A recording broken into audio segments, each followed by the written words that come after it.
Mostly no, but maybe a little yes. And what I mean by that is almost all of the people that I meet with that have expertise in the areas that Ministry for the Future writes about, they want to tell me more. They suggest to me that what I wrote was a kind of a simplified symbol for what they do, which is in reality vastly more complicated.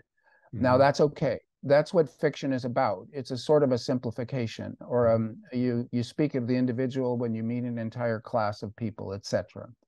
But I think what they're getting out of the book is the suggestion that their work, although inadequate in itself, is just one part of a much larger effort that they see could succeed by the story that the novel tells. So they have more detail about their area of expertise. Say it's the novel's Carbon Coin. Hmm. They know that this is a name for a whole class of financial instruments that they know more about, and much more has happened since I wrote the book in terms of financing green work. But the story in the novel suggests that the work they're doing is crucial work and that it could succeed.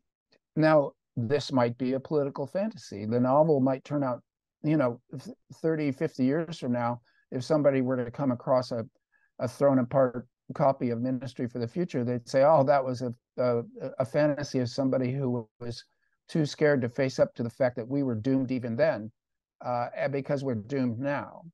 That could happen, because any novel set in the future is a guess and an act of speculation. Something different is going to happen. Already, that's been proved true by the pandemic appearing.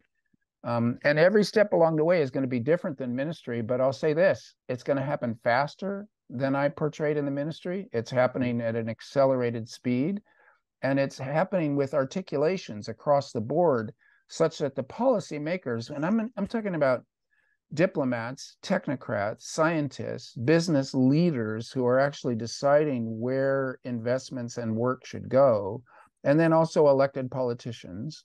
But it's that technocratic class of people it's their jobs to work on these things.